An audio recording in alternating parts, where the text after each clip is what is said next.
కేసీఆర్ గారు అంటేనే ఒక శక్తి, ఒక మహాశక్తి. కేసీఆర్ గారిని ఎవరైనా ఎదురుగా నిలబడి వారి కళ్ళల్లో చూసే ధైర్యము, దమ్ము ఎవరికైనా ఉన్నదా?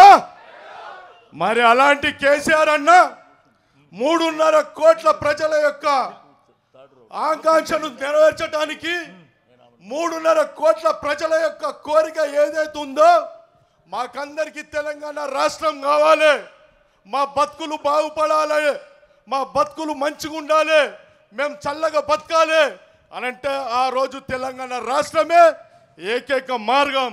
ఏకైక తెలంగాణ రాష్ట్రం తీసుకొస్తేనే మన తెలంగాణ ప్రజల యొక్క బతుకులు బాగుపడతాయి అని ఆనాడు తొలి ముఖ్యమంత్రి శ్రీ కల్వకుంట్ల చంద్రశేఖరరావు గారు మరి అన్నింటినీ కూడా తనకున్న పదవులను త్యజించి గడ్డి పోచలాగా పీకి పరేసి నా 3.5 కోట్ల ప్రజలకు ఏది ఏమైనా వారి యొక్క ఆకాంక్షను నెరవేర్చాలనేసి ఆ రోజు జలదృశ్యంలో నీళ్లు, నియామకాలు, నిధులు అనే నిదానాన్ని మరి చేతబుట్టుకొని ఇవి ఉంటే మన తెలంగాణ రాష్ట్రానికి మనము మేలు చేకూర్చిన వాళ్ళు అవుతాం, తెలంగాణ రాష్ట్రాన్ని మనం అభివృద్ధి పంతులు నడిపించుకున్న వాళ్ళు అవుతాం అనే నినాదంతోనే ఆ రోజు జలదృశ్యం లోపల మన టిఆర్ఎస్ పార్టీని స్థాపించుకోవటం జరిగింది.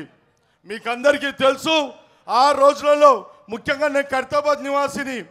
డే 1 నుండి కూడా కేసీఆర్ యొక్క ఉద్యమంలో పాల్పంచుకున్న అదృష్టము నాకు దక్కించినందుకు ముఖ్యంగా కేసీఆర్ అన్న గారికి పాదాభివందనాలు. మరి ఆ రోజులలో తెలంగాణ రాష్ట్రం అంటేనే మమ్మల్ని అందరి ఆ ఖైరతాబాద్ చౌసలో మమ్మల్ని చూసి నవ్వుతుండే, ఏలన చేస్తుండే. ఎక్కడ తెలంగాణ, ఎప్పుడు తెలంగాణ, ఎప్పుడు వస్తుంది? గతంలో చేసిన వాళ్ళు మంచోళ్ళు వేయరు, ఎక్కడ వస్తుంది, ఎవరితోనే వస్తుంది? ఈ బక్క పల్చ ఉన్న కేసీఆర్ అన్నతో తెలంగాణ రాష్ట్రం వస్తుందా? కేసీఆర్ అనే మన సినీ యాక్టరా? కేసీఆర్ అనే మా బాహుబలా? కేసీఆర్ అనే మన బలవంతుడా అని ఆ రోజుల్లో కామెంట్ చేసిన దుర్మార్గులు, దుస్తులు చాలామంది ఉండే. కేసీఆర్ యొక్క పెట్టిన ఉద్యమంలో పార్టిసిపేట్ చేయడానికి ఇంట్లో నుండి బయలుదేరేటప్పుడు ఆ రోజు కండువ జోబులో దొంగతనంగా దాచి పెట్టుకొని చూస్తే హేళన చేస్తుండే, అనేక రకాలుగా మమ్మల్ని మాటలు మాట్లాడుతుండే. అలాంటి పరిస్థితుల్లో మరి తెలంగాణ యొక్క కనువనే పట్టుకోవాలంటే గజగజలాడే పరిస్థితుల్లో మరి ఆ రోజు 2001 లోపల కేసీఆర్ గారు టిఆర్ఎస్ పార్టీని స్థాపించి మరి అంచెలంచెలుగా తెలంగాణ ఉద్యమాన్ని ముందుకు తీసుకెళ్ళాడు. యావత్తు ప్రపంచంలోనే ఎక్కడ ఎప్పుడు జరగని విధంగా తెలంగాణ రాష్ట్రాన్ని ఉద్యమాన్ని ఒంటెత్తి చేతోనే ఓన్లీ కేసీఆర్ అన్న. ఎందుకంటే నేను ఎందుకు కేసీఆర్ అన్న చెప్తున్నంటే, గతంలో అనేక మంది ఉద్యమాలు చేశారు, అనేక మంది ప్రజలను మోసగించారు.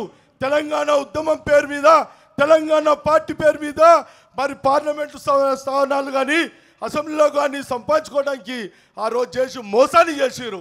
కానీ కేసీఆర్ అన్న మాత్రం చెప్తుండే, ఉరికి పాల్లాగే అవసరం లేదు, ఎప్పుడు ఏ టైంలో మన తెలంగాణని అంచెలంచెలుగా తీసుకోవాలి. చాలామంది అంటుండే కేసీఆర్ అన్న వచ్చిండు 6 నెలలు పడ్డాడా, కేసీఆర్ అన్న వచ్చిండు సంవత్సరం వెనక్కి వచ్చిండా? అరే బేకోవ్, మీకు తెలియదు.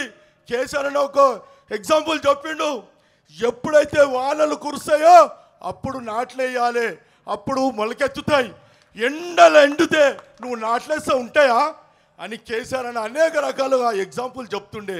అంటే కేసీఆర్ అన్న మన యొక్క తెలంగాణ ఉద్యమం నడిపేటప్పుడు మనం బలం చాలా తక్కువ, కొద్ది మందితోనే తెలంగాణ ఉద్యమం ప్రారంభమైంది. అంతమందితోనే లక్షలాది మంది తెలంగాణ ఉద్యమకారులుగా అందరికీ చూపించి ప్రపంచానికి గజగజలు ఆడించిండు.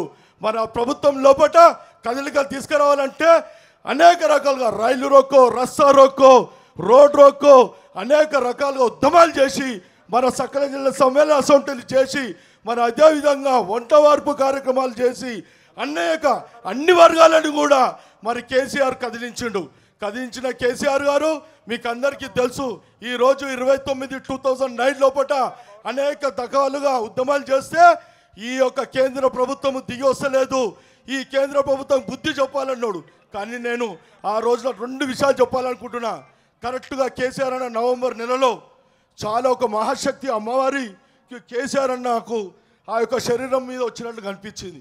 కేసీఆర్ అన్న చాలా ఇష్టం వచ్చినట్లు ఏదో పడితే ఆడ మమ్మల్ని కరారా అంటుడు, పచ్చగొడు కొట్టిండు, నడురా నేను తన్నురా, అరే అని మీదకి వెళ్ళురా అని చెప్పేసి కేసీఆర్ అన్న ఉద్రికంతో ఉండే, ముట్టుకోవాలంటే భయం అనిపిస్తుండే. ఇక నాది ఏకైక లక్ష్యం తెలంగాణ రాష్ట్రం రావాలని. నేను తెలంగాణ రాష్ట్రం గురించి అమరణ నిరాహార దీక్షకు పోతున్నా. మీరందరూ వస్తారో రారో తెలియదన్న. చాలామంది నివారించడం వద్దన్న, మనం ఇట్లనే వెళ్తాం, మీరు అమరణ దీక్ష కూర్చుంటే ఈ కుట్ర పని మిమ్మల్ని చంపేశారు, తెలంగాణ రాష్ట్రం ఇయ్యరన్నారు.